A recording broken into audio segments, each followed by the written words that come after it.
You can scream until your lungs bleed in the deep hollers of Appalachia, but the only thing that will answer back is the echo of your own terror. There is a line where America ends and the wild begins. It's not a border drawn on a map. It's a literal wall of ancient green timber stretching across the eastern United States. Millions of acres of impenetrable forest, plunging ravines and dead-end dirt roads that don't appear on any GPS. If you vanish out here, you don't become a missing persons case. You become folklore. Because in the deep woods, the justice system is just a fairy tale told to children. Out here, the only law that matters is mountain law, and its penalty is always death. Before we cross that tree line and uncover the darkest secret buried in these mountains, make sure you hit the subscribe button and turn on notifications. You'll need a guide for the road ahead. To understand the anatomy of a perfect, unpunished murder, you first have to understand the geography of isolation. Look at the Appalachian Mountains. They are older than bones, older than the rings of Saturn. For centuries, this jagged spine of rock and forest has served as a natural fortress. The people who settled these deep, sunless valleys, known locally as hollers, were fiercely independent immigrants. They fled oppressive governments in the old world, and they brought with them a generational hatred for authority. They didn't want to be found, and they made sure the land protected them. Imagine a place where the nearest paved highway is a 2-hour drive through winding, treacherous switchbacks. A place where cell phone towers are non-existent. A place where the mail carrier refuses to deliver packages if the sun has already started to set. This is the Green Wall. When a 911 call is actually able to connect from one of these remote hollers, which is rare, the dispatcher knows exactly what they are dealing with. By the time a single, overworked county sheriff's deputy navigates the 40 miles of dirt roads to reach the scene, the blood has already washed away into the soil. The witnesses have already gone blind and deaf, and the suspect is sitting on their front porch, sipping sweet tea, waiting for the officer to arrive.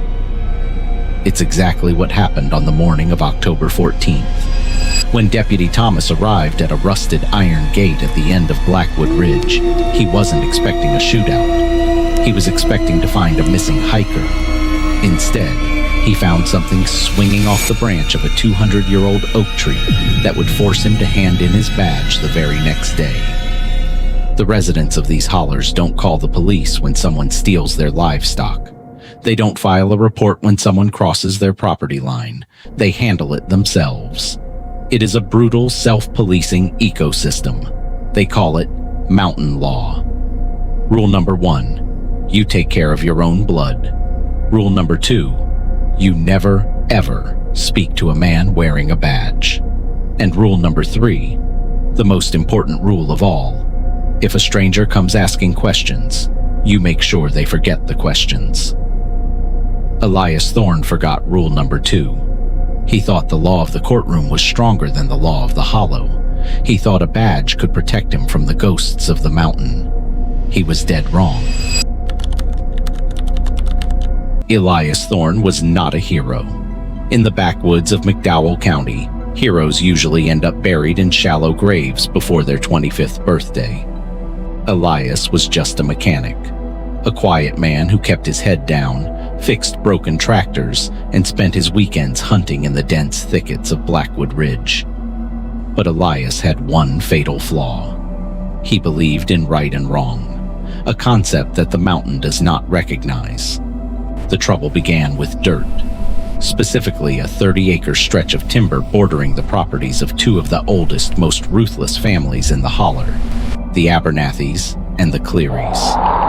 This wasn't a civilized legal dispute fought with lawyers and property deeds. This was a blood feud. On the night of September 28th, Elias was out running his prized bloodhound Buster near the property line. The moon was hidden behind thick storm clouds. Through the trees, Elias saw the flicker of orange light. He crept closer, hiding behind the trunk of a massive rotting pine. From the brush, he watched 3 men pouring gasoline around the perimeter of the Cleary family's antique livestock barn. Elias recognized the men immediately. They were the Abernathy brothers. He watched the match drop. He heard the screams of the trapped horses, and as the flames licked the night sky, illuminating the faces of the arsonists, one of the brothers turned and looked directly into the woods, directly at where Elias was hiding.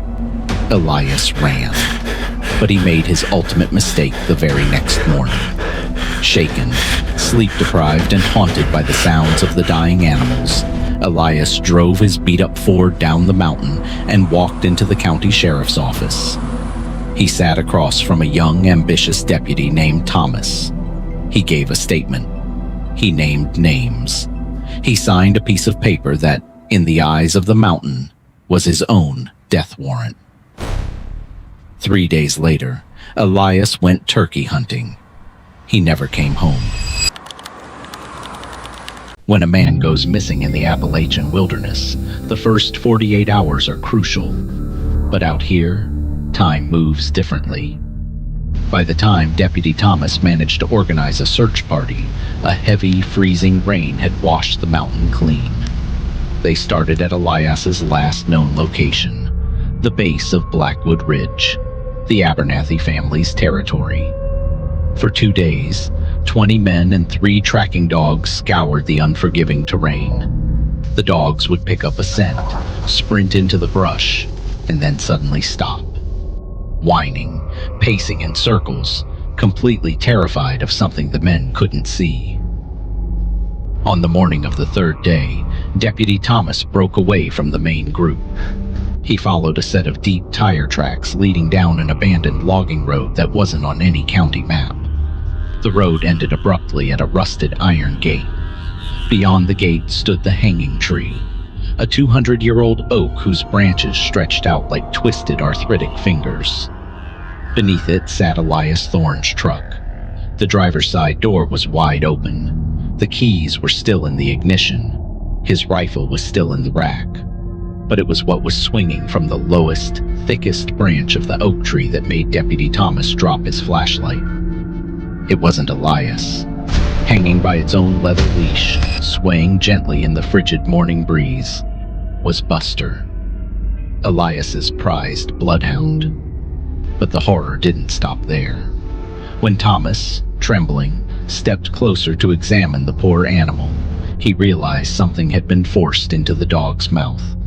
It was a small, hand-carved wooden figurine of a crow. Its wings were violently pinned back with rusted nails. In the deep Appalachian folklore of the holler, a pinned crow is not a threat. It is a receipt. It means, "He sang too loud, so we clipped his wings." Deputy Thomas didn't call for backup. He didn't secure the crime scene.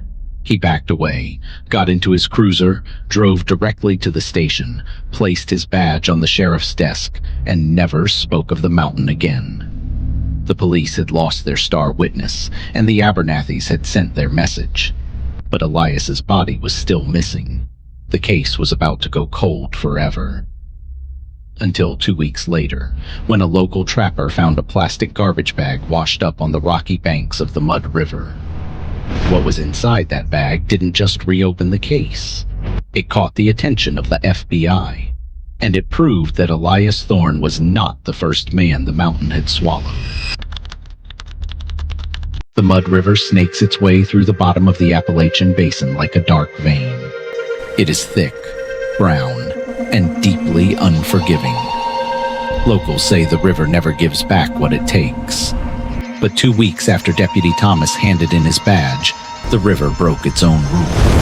Harlan, an old trapper who made a meager living catching muskrats, noticed something snagged on the submerged roots of a willow tree.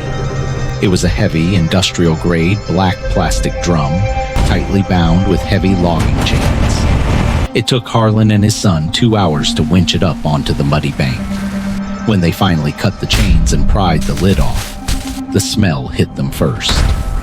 Then came the terrifying realization of what they were looking at. It wasn't Elias Thorne. Inside the drum were the skeletal remains of a woman. Forensics would later determine she had been dead for at least 20 years. But it wasn't the bones that made the medical examiner's blood run cold. Buried in the mud at the bottom of the drum were 52 small hand-carved wooden crows, their wings violently pinned back with rusted nails. 52.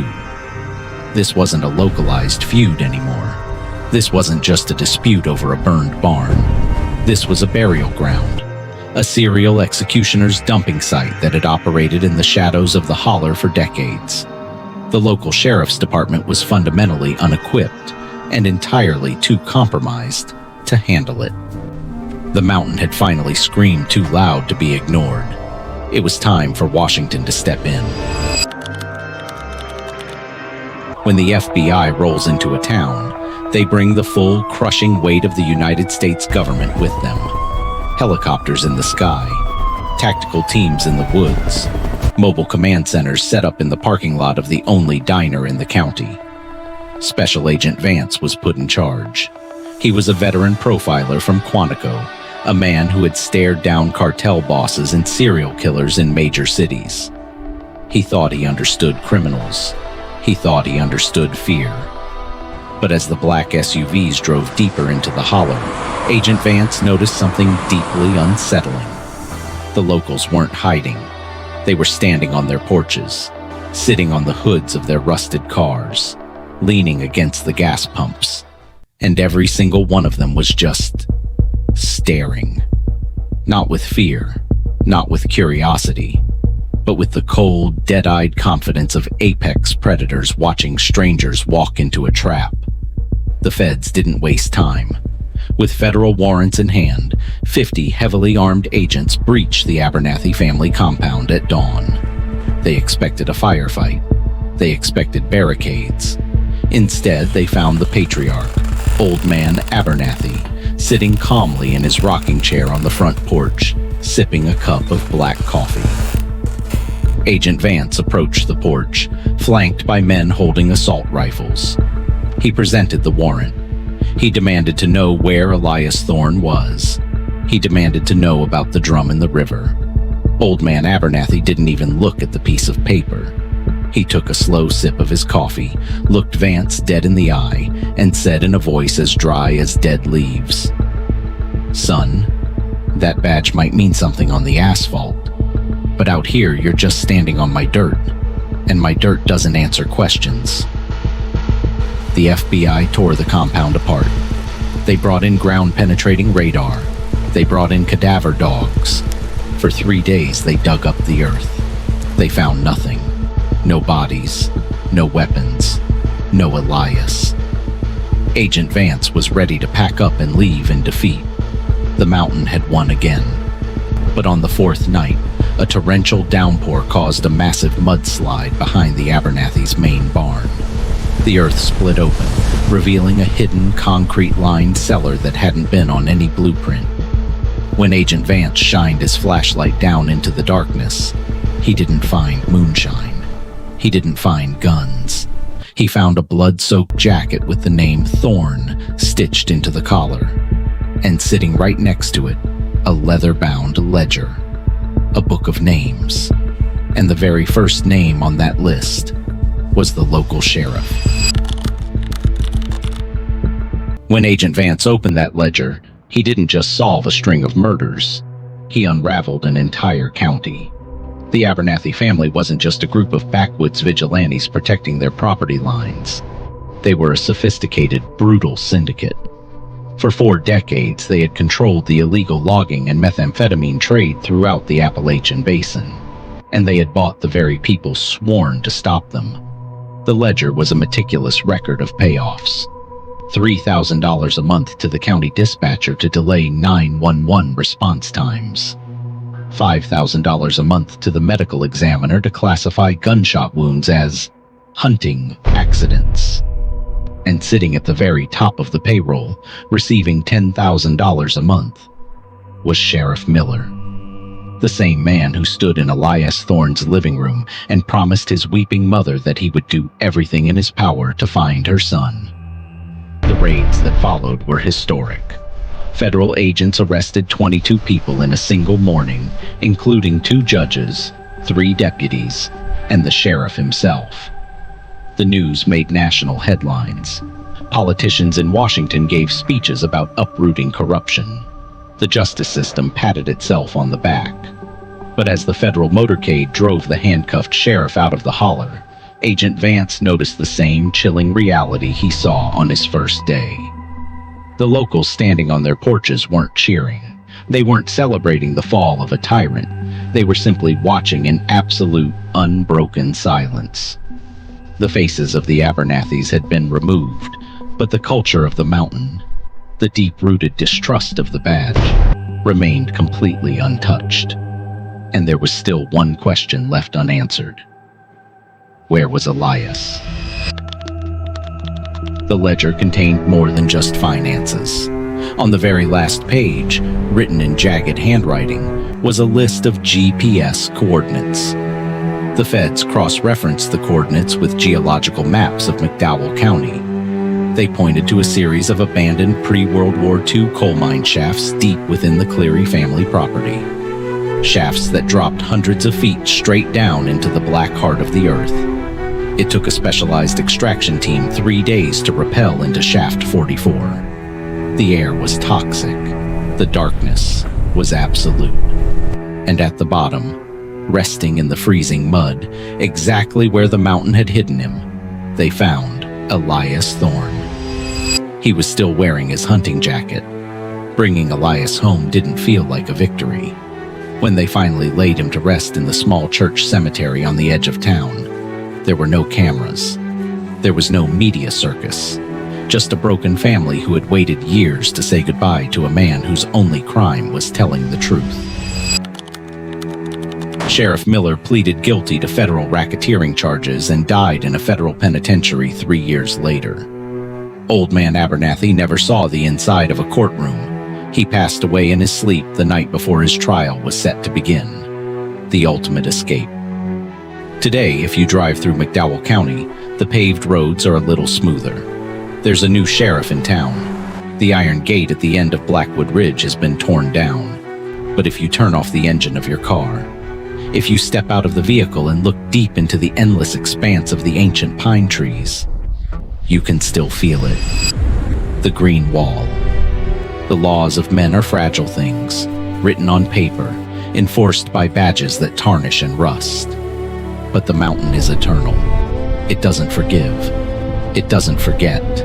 And in the deepest, darkest hollers of America, where the cell service dies and the asphalt ends, mountain law is still waiting.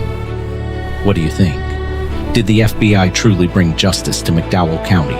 Or did they just cut the head off a snake that will eventually grow another? Let me know your thoughts down in the comments. If this deep dive into the dark reality of America's backwoods kept you up at night, hit that like button, subscribe, and turn on the bell. We have plenty more untold stories to uncover. Until next time.